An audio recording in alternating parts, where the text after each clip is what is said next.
Bueno, continuando con las grandes ideas de las matemáticas, estamos con el libro de los números complejos. Los números imaginarios son reales. Este es de Bartolo Luque. Y vamos a iniciar lo que es el capítulo 4, que se llama integración compleja. Jacques Hadamard, 1865 a 1963, dijo: la trayectoria más corta entre dos verdades reales pasa a través del dominio complejo. Y Agustín Luis Cauchy, 1789-1857, dijo: los residuos surgen naturalmente en varias ramas de análisis. Su consideración proporciona métodos simples y fáciles de usar, que son aplicables a un gran número de preguntas diversas y algunos nuevos resultados. Bueno, la integral del contorno que presentaremos en este capítulo fue la herramienta fundamental en la teoría de funciones analíticas de variable compleja de Cauchy. En análisis nos enseña que la integral definida entre límites de una función nos devuelve el área bajo la gráfica de la misma. Pero existen muchos tipos de integrales. Entre ellas están las integrales conocidas como de línea, también llamadas integrales de camino o de contorno. Observemos la trayectoria o camino desde el punto A al punto B, dibujado en la figura 44. Podemos trocear la trayectoria mediante vectores delta SK, como en la imagen. En cada trozo podemos tomar un punto representativo XK, YK, perteneciente a la trayectoria, y una aproximación a la longitud del trozo de camino dado por el módulo delta SK igual a delta SK sin vector. La longitud del vector delta SK, intuitivamente, mientras más pequeño sea delta SK, más cercano estará su módulo a la longitud del trozo de trayectoria. Supongamos que tenemos una función de f de xy definida a lo largo de la trayectoria que nos devuelve un valor real para cada punto x, y de la misma. Entonces podemos computar que la sumatoria de k igual a 1 a n de la función x sub k, y sub k multiplicado por delta sk.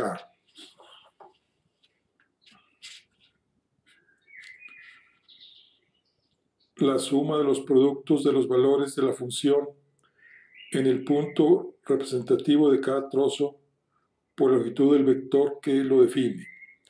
Si tomamos un caso particular, f de xy igual a 1, estaremos sumando todas las longitudes delta s sub k, obteniendo por lo tanto una aproximación a la longitud del camino. Si tomamos más y más trozos, los delta s sub k serán cada vez más pequeños y más numerosos, ofreciendo sucesivamente mejores aproximaciones a la longitud L del camino. Matemáticamente podemos expresarlo de la siguiente manera: L igual a límite cuando n tiende a infinito de la sumatoria desde k igual a 1 a n de 1 por delta s sub k, donde delta sub k tiende a 0. cuando n tiende a infinito. Si, por ejemplo, interpretamos el camino como un hilo metálico de densidad constante de f, x, y igual a ρ, entonces la masa del hilo sería longitud igual al límite cuando n tiende a infinito de la sumatoria de k igual a 1 a n de ρ por delta SK. En general, la densidad podría depender del punto x, y del hilo a través de una función general f de xy. El cálculo de su masa sería, en este caso general, límite cuando n tiende a infinito de la sumatoria de k igual a 1 a n de f por x sub k, y sub k, que multiplica a delta s sub k, igual a integral de a a la b de f x, y ds, donde hemos empleado ya la notación para una integral de línea de una función f de xy a lo largo de una trayectoria entre a y b.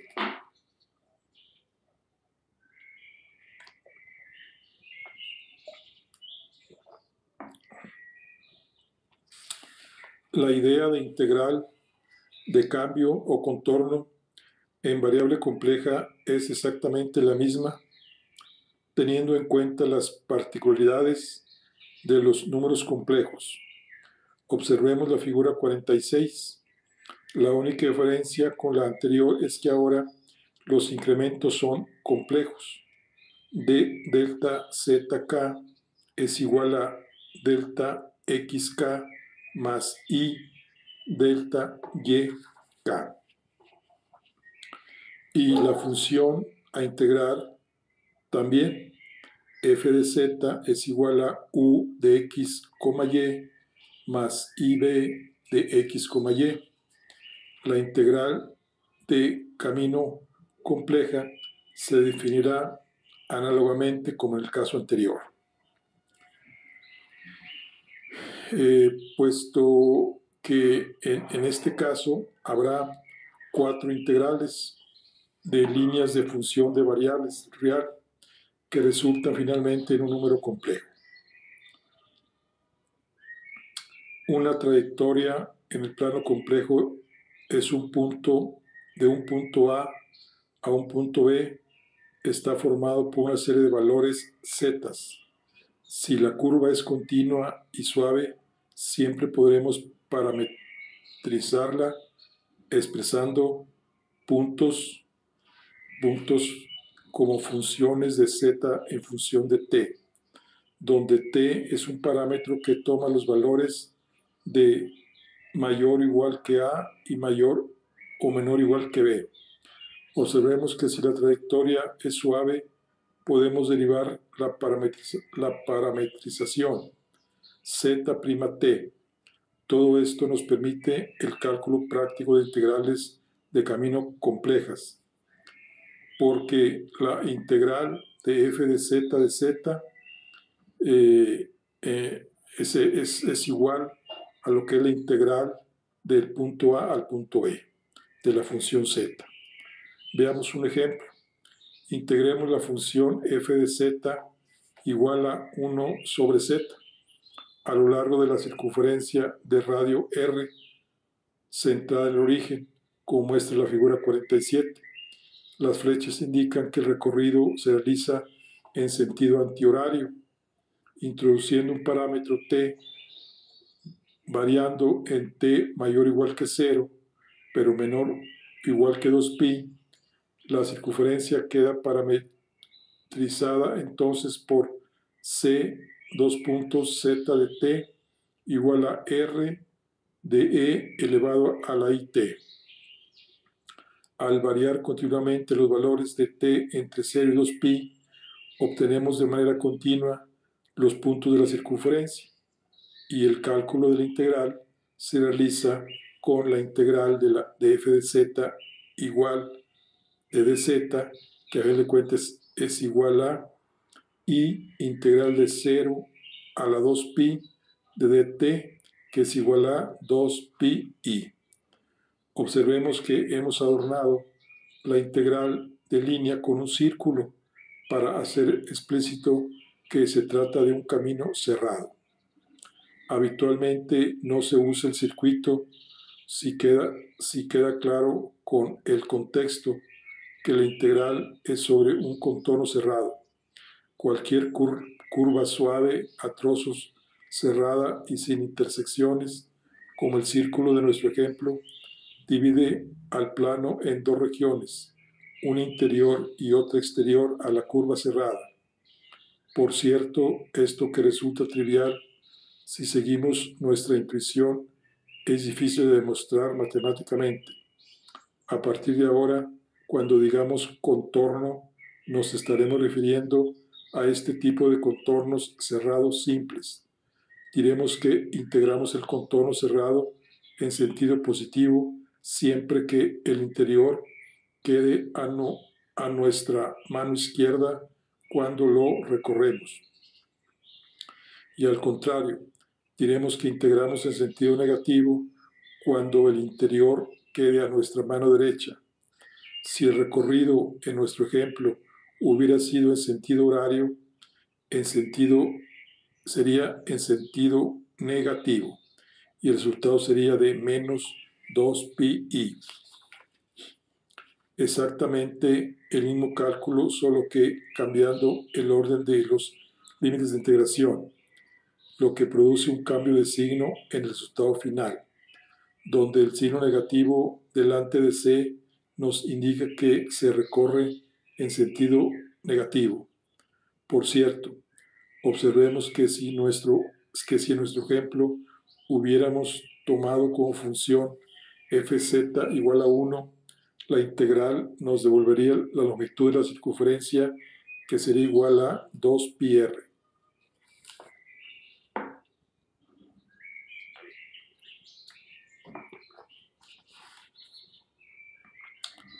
El teorema de Cauchy-Goursat y el principio de deformación de contornos. Retomemos nuestro hilo argumental. Hemos encontrado que la integral cerrada de 1 sobre z de z es igual a 2πi.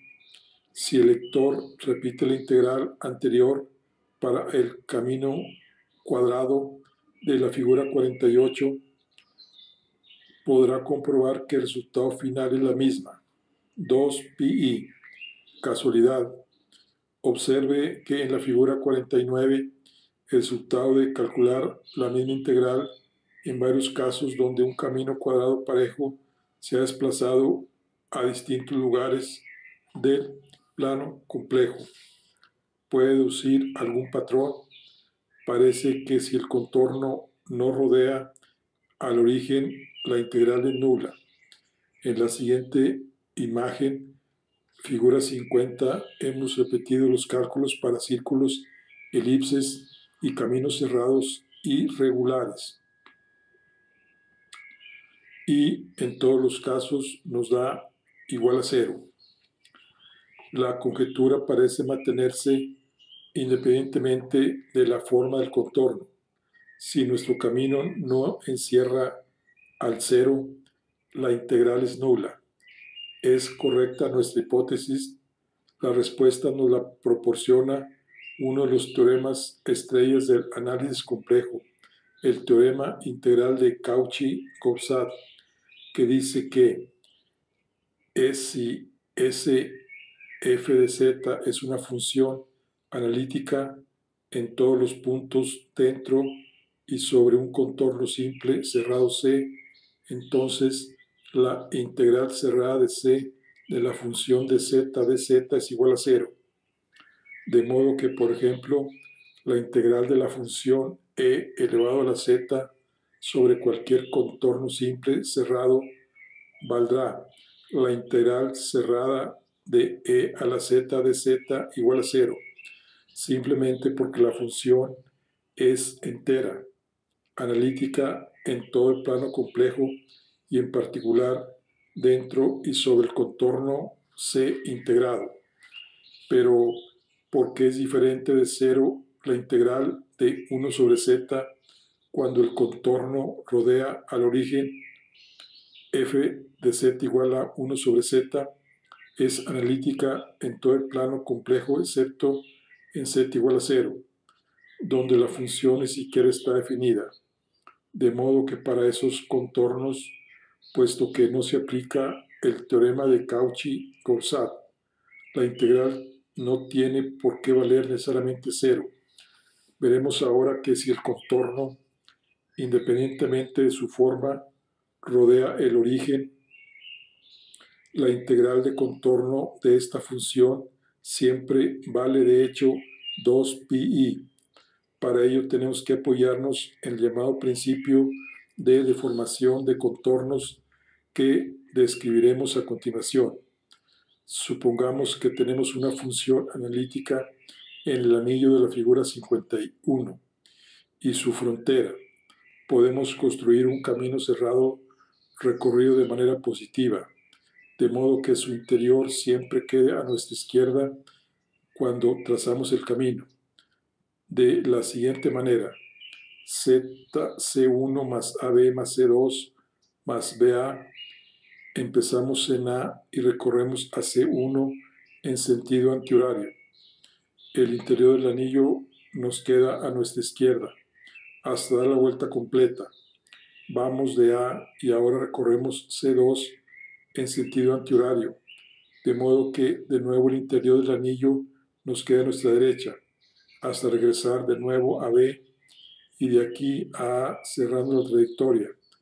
Como nuestra función es analítica en el anillo y su frontera por el teorema de Cauchy-Corsat, tenemos que la integral cerrada de C1 más AB más C2 más BA de la función z de dz es igual a 0.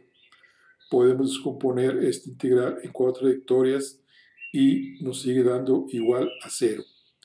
Una integral de contorno cambia de signo si cambiamos el sentido del recorrido, de modo que la integral de a a b de f de z es igual a menos la integral de BA de fz de z, y las integrales de ida y vuelta sobre el segmento AB se cancelan, y así nos queda que la integral sigue siendo igual a 0.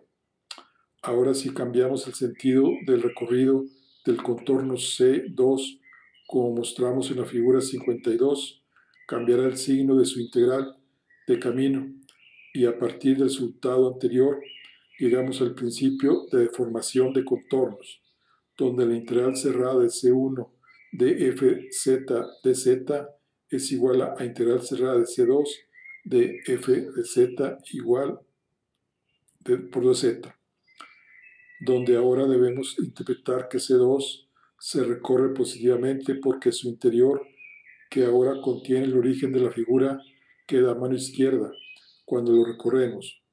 De modo que si uno de los contornos puede transformarse en el otro mediante una deformación continua, de ahí lo de principio de formación de contornos.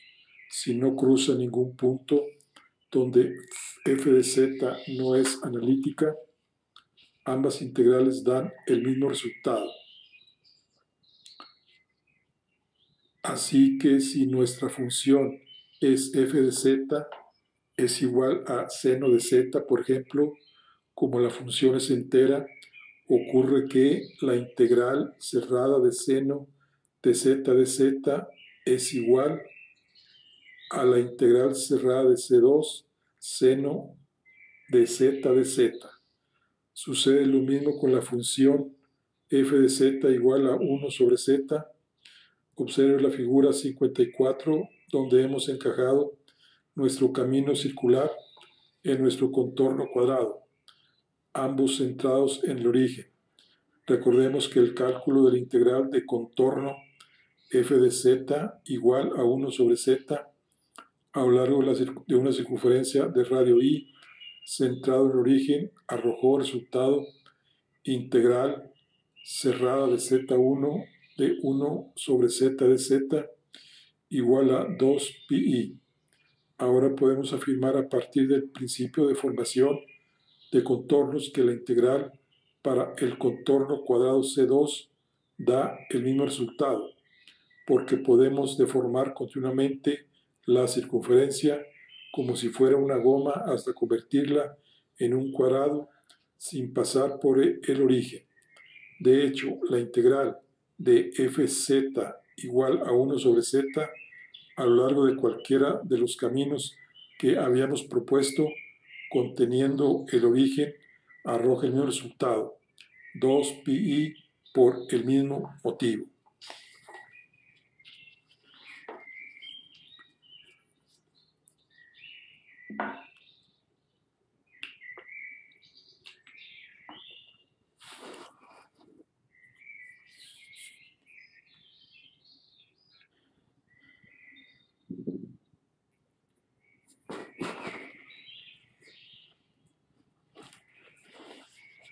La fórmula integral de Cauchy. El teorema integral de Cauchy-Gaussat nos dice que la integral de funciones en contornos cerrados, siempre que éstas sean analíticas en el interior y frontera del contorno, dan cero. Pero podemos decir algo si el contorno encierra un punto donde la función f de z no es analítica. La respuesta la dio Cauchy a través de la hoy célebre fórmula integral de Cauchy, que dice que sea f de z igual a 1 analítica en una región como la ilustrada en la figura 56. Entonces, para cualquier punto z0 dentro del contorno cerrado C, se cumple que la función z sub 0 es igual a 1 sobre 2 pi i integral de c de f de z sobre z menos z sub 0 de z. Por ejemplo, si tomamos f de z igual a 1, que es una función analítica en todo el plano complejo, y z sub 0 igual a 0, el integrado de la fórmula integral de Cauchy se convierte en 1 sobre z y tenemos que la integral va a ser igual a 2 pi, que coincide con nuestro cálculo para un círculo centrado en el origen y para cualquier contorno que contenga el cero por el principio de deformación. Con la fórmula integral de Cauchy se obtiene un resultado sorprendente. Nos permite mágicamente encontrar cualquier valor de f para los puntos interiores del contorno a partir solo de los valores que toma f sobre el contorno. El resultado es más extraordinario todavía, porque nos dice que a partir de los valores que toma una función analítica en un contorno cerrado, somos capaces de determinar el valor, no solo de la función en el interior del contorno, sino el de todas sus derivadas. Es más, la generalización de la fórmula integral de Cauchy nos muestra otra cuestión excepcional en comparación con las funciones de variable real. Si una función z es analítica en cierta región, entonces posee derivadas analíticas de todos los órdenes en dicha región, por lo que es infinitamente derivable. En variable real, que una función sea derivable con derivada continua no nos asegura para nada que sea infinitamente derivable. Los matemáticos del siglo XIX debieron sentir que descubrían un universo nuevo, fantástico e inexplorado cuando dedujeron todo esto. Debió de ser como mirar el análisis clásico desde arriba, desde una nueva dimensión, pues recordemos que cualquier función analítica en variable compleja tiene su proyección real.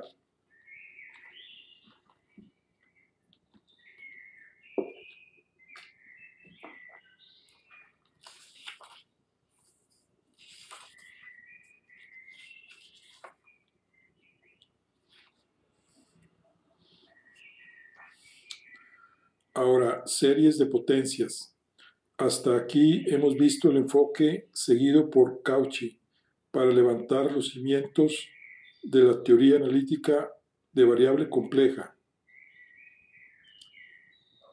pero casi de manera simultánea se desarrollaron un par de vías más, una más geométrica debida a Riemann, que no trataremos en este libro por cuestiones de extensión y complejidad, y otra basada en el desarrollo de series de potencias debida a Carl Theodor Wilhelm Weierstrass, 1815-1897, del que hablaremos seguidamente.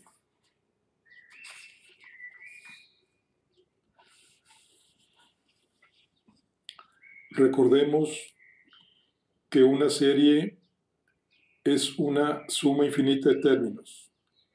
Resulta habitual, por ejemplo, toparse en matemáticas o física con series geométricas en las que la razón entre términos sucesivos es constante, como un medio más un cuarto más un octavo más un 16, etc., donde los puntos suspensivos indican la infinidad de términos restantes y la razón es un medio.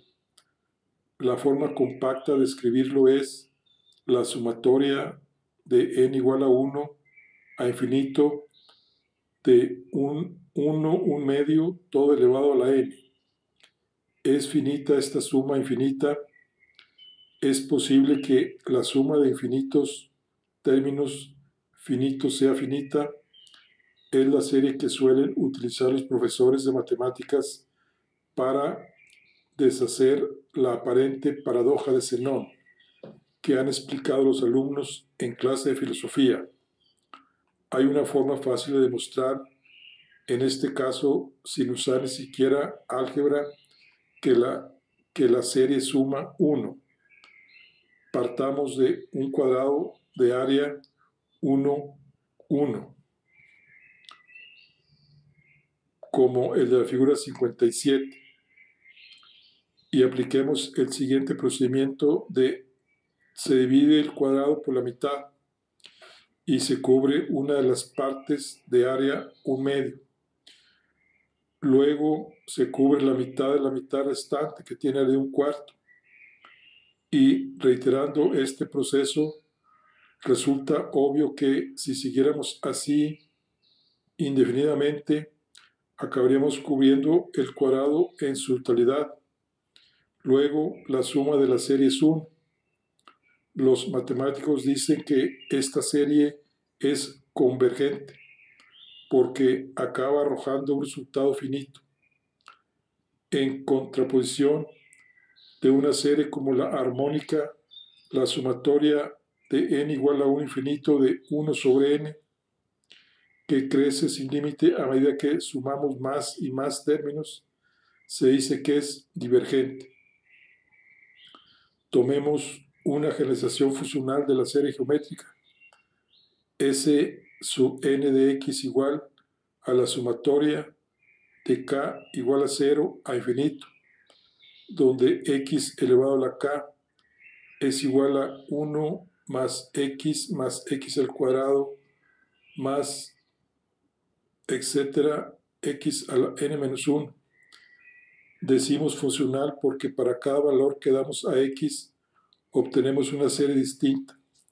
Si x valiera un medio, estaríamos en el caso particular anterior. Es fácil demostrar que la suma de los x primeros términos de la serie S de x igual a 1 más x al cuadrado es igual a 1 menos x a la n sobre 1 menos x. Observemos que si x es menor que 1, que es una forma compacta de decir x mayor que menos 1, pero menor que 1, entonces x a la n tiende a 0, cuando n tiene infinito, en cuyo caso la serie convergerá en 1 sobre 1 menos x. Sin embargo, si x es mayor o igual que 1, que es lo mismo que decir que x es mayor que 1 y x menor o igual que 1, de forma compacta, la serie será divergente.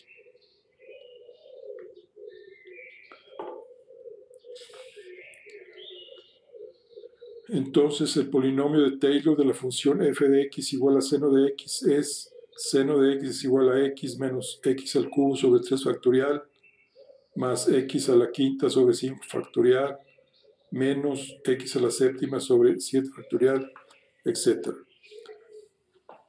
En la figura hemos representado la gráfica periódica de la función f de x igual a seno de x, pintada de negro, y sucesivas aproximaciones del polinomio de Taylor.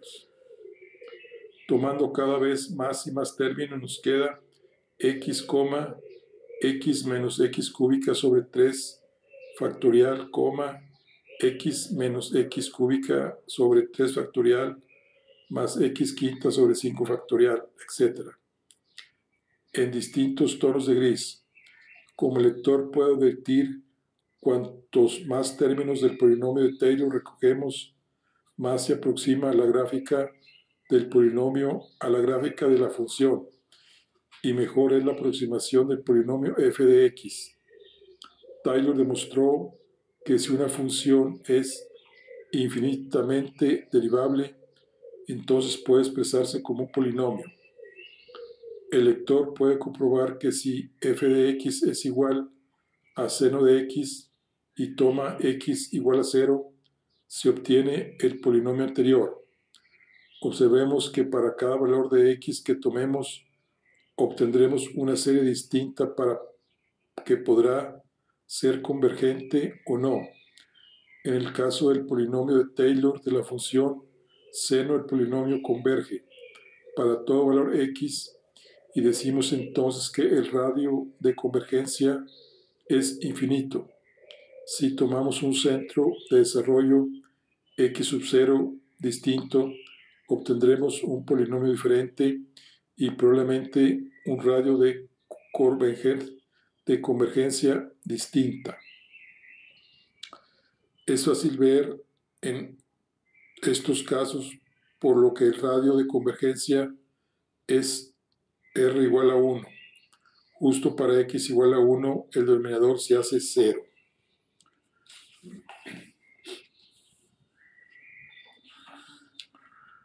Ahora, por ejemplo, en una función exponencial, el lector puede calcular por sí mismo que la función exponencial real tiene desarrollo de Taylor por centro en x igual a 0, de f de x igual a e a la x. Eso es igual a la sumatoria de n igual a 0 infinito de 1 sobre n factorial por x a la n, igual a 1 más x al cuadrado sobre 2 factorial más x al cubo sobre 3 factorial, con radio de convergencia infinito. Si sustituimos x por z en el desarrollo anterior, tendremos definida la función exponencial compleja, que obviamente se reduce a la real, si nos quedamos solo con la parte real, x de z en el desarrollo. Si derivamos la serie término a término, observaremos que permanece invariante. La serie obtenida es idéntica a la original, de modo que la derivada de la función exponencial es ella misma como el caso real. Además, la relación entre la exponencial compleja y las funciones trigonométricas deja de ser misteriosa. Bueno, series de Lorentz. Las series de Laurent hemos visto que podemos expandir una función analítica en serie de Taylor en un círculo de radio R alrededor de un determinado centro. Por ejemplo, f de z es igual a 1 sobre 1 menos Z.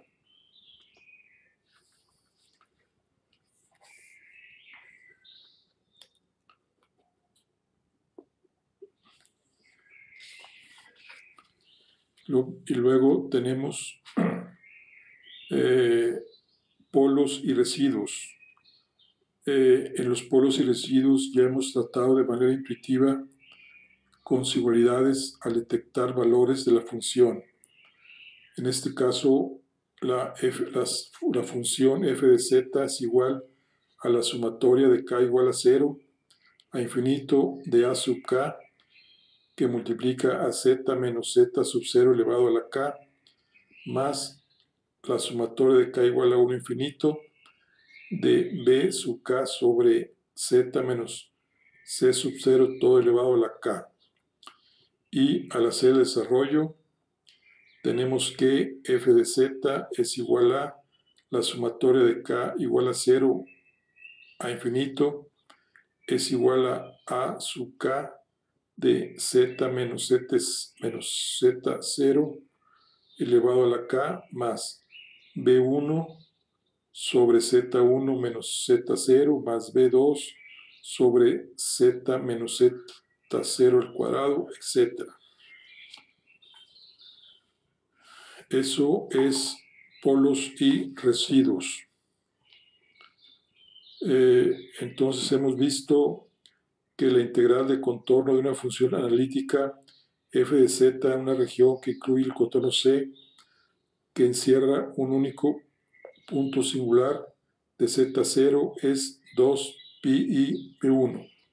El teorema del resultado generaliza este resultado. Bueno, aquí concluimos la charla. Bueno, aquí concluimos lo que es el capítulo 4. Vamos nada más rápidamente a ver lo que es el capítulo 5, que es un mundo complejo. Los números complejos componen una notable unidad con la naturaleza. Es como si la propia naturaleza estuviera tan impresionada por el alcance y consistencia del sistema de los números complejos como lo estamos nosotros, y hubiera confiado a estos números las operaciones detalladas de su mundo en sus escalas más minúsculas. Robert Penrose. Centrados como hemos estado en el desarrollo de los rudimentos de la teoría de variable compleja a lo largo de todo el libro, hemos dejado prácticamente de lado las aplicaciones de los números complejos. Hemos dado tan solo algunas pinceladas. Vimos cómo interpretarlos en un problema de cinemática, cuando corríamos detrás de un autobús. Comentamos que resultan imprescindibles en la comprensión del espacio-tiempo de la relatividad especial, que gracias a sus primos, los cuaterniones, podemos describir giros en 3 dimensiones de manera eficiente, como la transformación de Zukovsky ayuda a resolver problemas de aerodinámica, o como Smith y Lenstra desentrañaron el misterio de la litografía, galería de grabados de Escher. Cerraremos este libro con algunas pinceladas más que no podrán hacer justicia a la frase de Robert Penrose, uno de los físicos grandes teóricos de la actualidad, que encabeza este capítulo. Nos dejamos en el tintero temas como la continuación analítica, la transformada de Laplace, la transformada Z, la dinámica compleja con los conjuntos de Julia o de Mandelbrot, los fasores en ingeniería eléctrica o sus aplicaciones a la hidrodinámica, la termodinámica, la teoría de cuerdas o la teoría cuántica de campos. Al final del libro recomendamos al lector adicionales por si el lector quiere explorar estos temas o profundizar en lo que hemos expuesto. El término aplicación en boca de un matemático puede generar perplejidad en el resto de los mortales. los matemáticos son platónicos, hasta el punto de entender que resolver ecuaciones es una aplicación. Así, es típico acabar un curso de variable compleja aplicando el teorema de los residuos a la resolución de integrales reales que difícilmente pueden resolverse con métodos de variable real, como comentábamos al final del último capítulo. En todo un mundo, y lo vamos a ilustrar solo con un ejemplo muy sencillo. Supongamos que queremos calcular la integral de y igual a integral de 0 a 2pi de teta sobre 2 menos coseno de teta. Si hacemos el cambio de variable compleja, z es igual a e a la pi 0, donde teta es mayor que 0, pero mayor que 2pi, que no es más que una parametrización de una circunferencia de radio 1 centrada en el origen. El diferencial se convertirá en d teta igual a 1 sobre i z diferencial de z, y teniendo en cuenta que coseno de teta es igual a e a la i teta más e a la menos i teta sobre 2, entonces esto es igual a z más i sobre z sobre 2. Podemos comprobar que nuestra integral se convierte en una integral en variable compleja. I es igual a menos 2 sobre i, la integral de dz sobre z cuadrado menos 4z más 1, donde c es nuestro círculo parametrizado.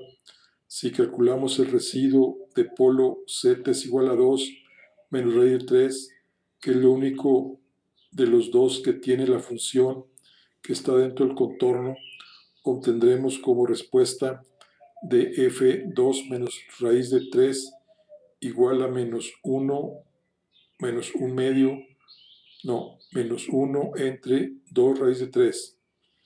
Aplicando el teorema del residuo, encontramos que la integral de menos 2 sobre i por 2pi por menos 1 entre 2 raíz de 3 es igual a pi entre raíz de 3. Este sencillo ejemplo no es más que una ínfima muestra de las técnicas desarrolladas, sobre todo para el cálculo de integrales impropias, donde la variable compleja es la resolución de integrales reales.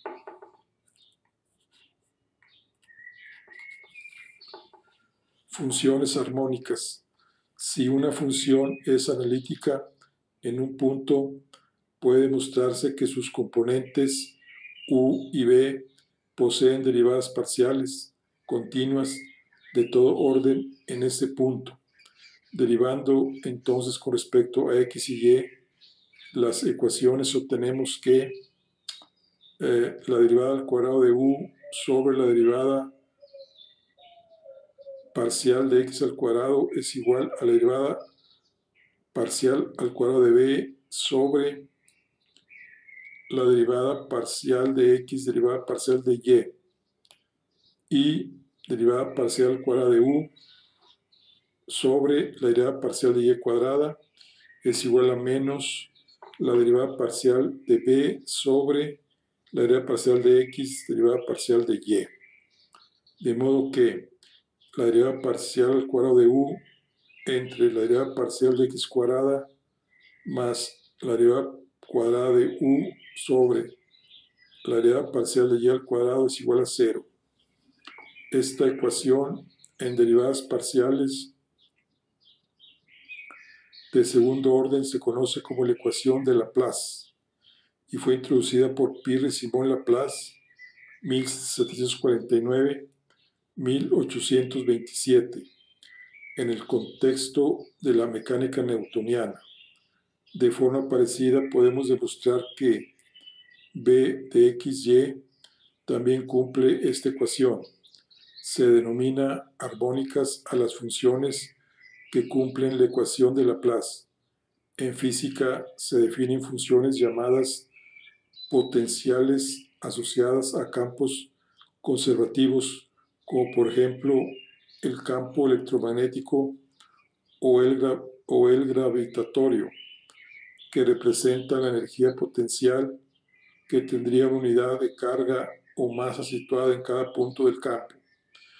Los potenciales son funciones armónicas, es decir, satisfacen la ecuación de Laplace, y de ahí la importancia de la teoría de variables complejas en estos campos. Las transformaciones conforme, en general, funciones analíticas cuyas componentes son armónicas se usan con frecuencia para resolver problemas de ingeniería o física que presentan geometrías complicadas o inconvenientes. Si transformamos a través de un mapa conforme los valores de la función potencial, obtenemos un potencial transformado que también es armónico y cumple la ecuación de Laplace. Ya vimos un ejemplo con la transformación de Zukowski. Se trata de transformar esa geometría complicada en otra más conveniente. Un ejemplo corriente sería el cálculo de un campo eléctrico producido por un conjunto de cargas en un plano. Empleando una transformación conforme, podemos recolocar las cargas de una geometría de cálculo sencillo y encontrar el campo eléctrico que posteriormente antitransformaremos para hallar la solución pedida en nuestro problema de partida. Delta de Dirac. Veamos un último ejemplo de cómo, gracias a la variable compleja, obtenemos una perspectiva reveladora sobre un objeto en variable real. La delta de Dirac, escrita como ρ x menos a, es un ejemplo de función generalizada o distribución en la jerga matemática. Sin embargo, los físicos e ingenieros tradicionalmente le han tratado, a pesar de su extraña naturaleza, como una función puesta en circulación por el físico Paul Dirac, 1902-1984. En 1930, aunque parece ser que el primero en acuñarla fue Oliver Herzig, 1850-1925, la función se hace infinita cuando x es igual a y vale 0. Para el resto de valores, circunstancias que suelen representarse gráficamente, como vemos en la figura 66. Con semejante definición, no es de extrañar que levante suspicacias. En realidad, la función se define en forma integral como la integral de menos infinito a infinito de x rho por x menos a de x igual a f de a.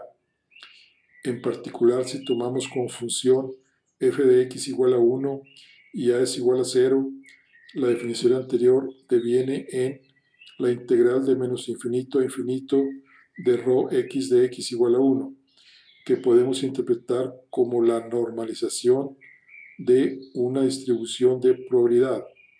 En física suele utilizarse para representar cargas o masas puntuales en un punto A, y es corriente también su uso como función impulso. La delta de Dirac aparece con frecuencia cuando se emplea la transformada de Fourier en teoría de la señal o la transformada de Laplace en circuitos o en áreas como la mecánica cuántica. El propio Dirac comentaba que sus investigaciones lo habían llevado a considerar cantidades que involucran cierta clase de infinitos para lograr una nota precisa en el manejo de estos infinitos. Introducimos una cantidad ρ en función de x dependiendo de un parámetro x que satisface las condiciones. La integral de menos infinito a infinito de ρ en función de x igual a 1, donde ρ de x es igual a 0 para toda x diferente de 0, y reconoce que no es una función de x de acuerdo con la definición matemática usual, la que requiere que una función tenga un valor definido para cada punto de su dominio, sino algo más general, lo cual podemos llamar función impropia para destacar su diferencia con la de función según la definición usual. En matemática pura, la delta de Dirac es un objeto dentro de la teoría de distribuciones de Schwarz que involucra espacios y convergencia de funciones, operadores y teoría de la medida. En matemática aplicada, física o ingeniería, semejante tecnicismo es inmanejable, amén de poco práctico, y se trata como una función, aunque siempre se advierte con la boca pequeña de que realmente no lo es. Pero si recurrimos a la variable compleja, todo se hace más sencillo. Si definimos la delta de Dirac en plano complejo, tendremos la integral de c de f de z rho de z menos z sub 0 de z igual a f de z sub 0, donde f de z es analítica dentro y sobre el contorno c. Reescribamos ahora la fórmula integral de Cauchy de la siguiente manera. La integral de c de f de z de 1 sobre 2 pi por 1 sobre z menos z sub 0 de dz igual a f de z sub 0. Así resulta evidente que rho de z es igual a 1 sobre 2 pi por 1 sobre z. Nuestra delta en variable compleja es una vieja amiga que hemos tratado largo y tendido a lo largo de este libro, la función inversión. En su sombra real, la delta de Dirac, la que nos resulta exótica y poco intuitiva.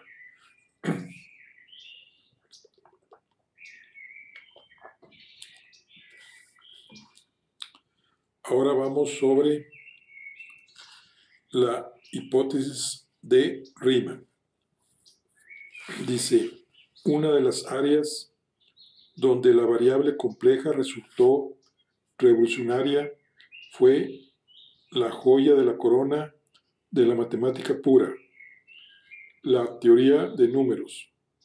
No se nos ocurre mejor manera de acabar este libro que contando la extraña y maravillosa relación entre los números complejos y los números primos. Hay dos hechos sobre la distribución de los números primos de las que espero convencerles tan fuertemente que queden permanentemente grabadas en sus corazones. La primera es que, a pesar de su sencilla definición y de su papel como ladrillos en la construcción de los números naturales, los números primos pertenecen a la clase más arbitraria y perversa de los objetos estudiados por los matemáticos. Crecen como malas hierbas entre los números naturales. Parecen no obedecer otra ley que la del azar, y nadie puede predecir dónde brotará el siguiente.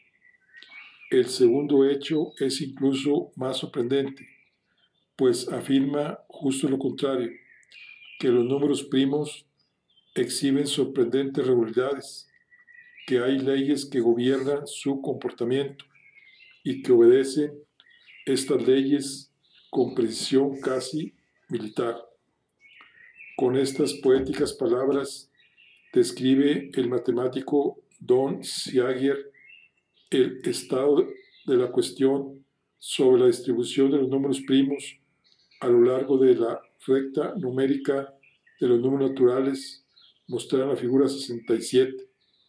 Los matemáticos griegos ya probaron alrededor del 300 antes de nuestra era que existen infinitos primos y que están espaciados de manera irregular es decir, que la distancia entre dos primos consecutivos puede ser arbitrariamente larga, pero la naturaleza exacta de la distribución no ha podido ser certificada todavía, a falta de la demostración de la conocida como hipótesis de Riemann, el problema abierto más importante de la matemática en estos momentos. La función contaje de primos pi de x nos devuelve el número de primos menores o iguales que un número x. Por ejemplo, los primos menores o iguales a 25 son 2, 3, 5, 7, 11, 13, 17, 19 y 23, de modo que pi de 25 es igual a 9.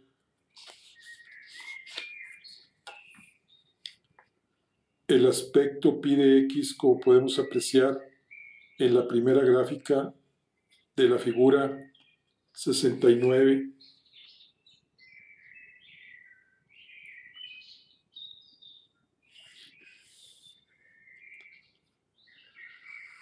donde x llega hasta 25, es discontinuo, salpicado de escalones de distintos tamaños. Este comportamiento errático parece indicarnos que la distribución de números primos es aleatoria. Sin embargo, cuando aumentamos el dominio de x hasta 1000, como podemos apreciar en la segunda gráfica, la función pi de x exhibe un sorprendente buen comportamiento. En palabras de Sagier, para mí la suavidad con la que la curva se eleva es uno de los hechos más sorprendentes en matemáticas. Gauss propuso una excelente aproximación asintótica a pi de x a través de la conocida función integral logarítmica Li de x, que se define como Li de x es igual a integral de 2 a x de du sobre logaritmo natural de u, que el número pi de x de primos que no excede a x sea asintótico a Li x, significa que el cociente entre estas dos funciones tiende a 1 a medida que tomamos más y más primos. Notemos que esto no implica que la diferencia entre ambas funciones se vaya haciendo más pequeña a medida que x aumenta, como podemos apreciar en la tabla 1. Si escribimos pi de x igual a logaritmo i de x más e de x, lo que nos gustaría conocer es este error de a la x lo más exactamente posible. Aquí, cuando x es igual a 100, pi de x es igual a 25. O sea, quiere decir que en 100 números, en los primeros 100 números primos, hay 25 números primos. Perdón, en los primeros 100 números naturales tenemos 25 números primos, que es pi de x. Y luego tenemos error de x, que es 5. Y a la x sobre pi de x por 100 es igual a 20. Si subimos, por ejemplo, a 1000 números primos, no, a 1000 números naturales, son 168, y a la x es igual a 10, y 5.95, y así. Y al final, 10 a la 16, tenemos, pues muchos tenemos como 279.000, no, 279 millones, 238, 341 mil millones de números primos, y nos da 3.214, 632, y acá va a milésimas. Bueno, y de pronto entra en juego la variable compleja. Hacia 1859, Riemann probó que había profundas conexiones entre la función z de variable compleja definida como función f de z es igual a la sumatoria de n igual a 1 a infinito de 1 sobre n a la z y la distribución de los números primos. Conectó los ceros de la función